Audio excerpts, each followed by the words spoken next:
going on, everybody? Ryan the Mighty Quinn here. So happy to be back with you. We're going to be doing our fight looks, and you'll be getting one of these a week. What are they usually? You remember from my old YouTube channel, which is now mostly for jiu-jitsu. It's for jiu-jitsu techniques and references. So what are we going to be doing here? Whenever there's a big fight announcement during the week, usually Tuesdays or Wednesdays after the matchmaker meetings, I come down to break down the fight. I really have a lot of fun doing it. A lot of people were receptive to it, so we're going to keep doing that with Fight Court. And so what do we got this week? Well, June is turning out to be a big month for combat sports, as you know. What do we got? We got Jorge Masvidal versus Nate Diaz, the quote-unquote rematch in boxing. I expect George to do big work, easy work there. Everyone's getting paid. Speaking of everyone getting paid, we also have the famous Jake Paul versus Mike Tyson fight, which we broke down a couple weeks ago here on this channel. Look back on my take on it with Dean and Natalia.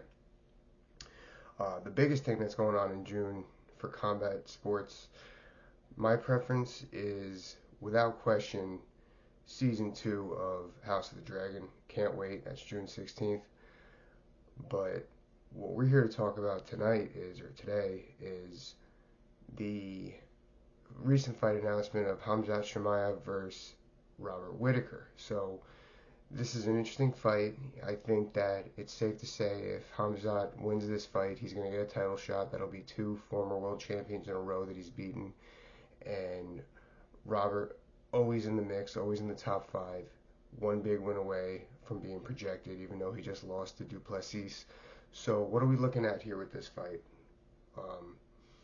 Well, the biggest key point is they both have a wrestling background. Even though I think that Robert's wrestling background might be a little bit more extensive, I think that Chimaev takes the wrestling in this fight for that key point.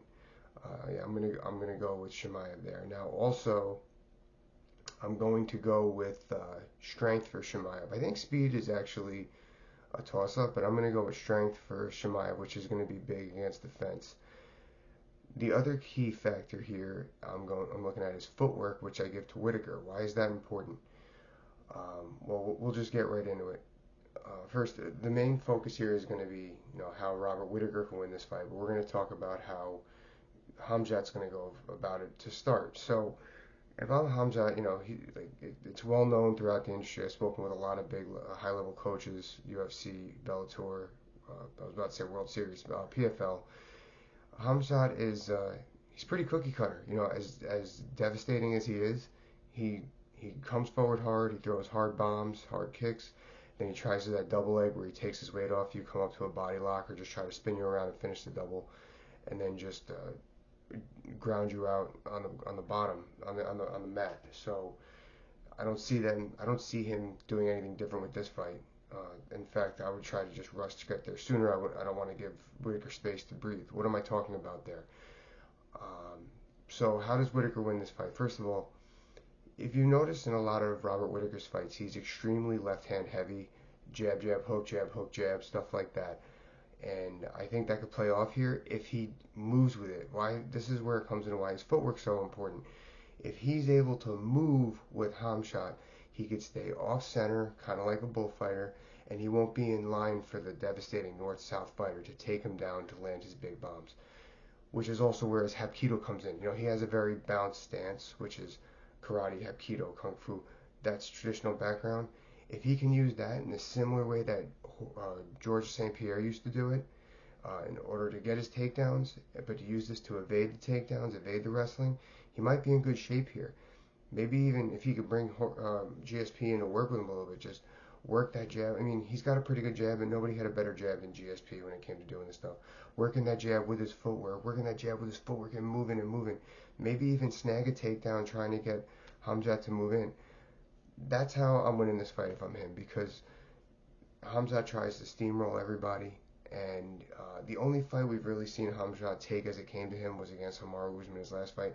I don't expect him to change much for this fight either. I think that he's going to try and smother and do his thing up against Robert. If Robert could stay disciplined yet stay annoying, I think that he might have a way to victory here. Just keep that jab heavy, keep that jab with that footwork. Move your feet with your jabs. Obviously around the rights when you have to. Big teep kicks up the middle. if he finds himself stuck in the mud where he's frozen, big teep kick up the middle, keep that space, score a little bit to the judges, and move again. Don't let Khamzat dictate the pace. That's going to be really important here. But he's going to have to stay annoying. He's going to be in good shape and just stay active, keeping that jab, hook, jab, right hand, and move. Honestly, he should probably start and finish with the jab. I know I just said right hand there. If he runs like 3 lefts and a right, straight right, throw a jab after to reset, get out of the way. Unless you're throwing that big teep kick. Either way, I'm looking forward to it. It's going to be on ABC. It's always fun when they do that. Looking forward to Dean in the gold jacket, Daniel in the gold jacket, John Agate in the gold jacket. And that's what I got, guys. Let me know what you think. All right. Talk to you. Bye.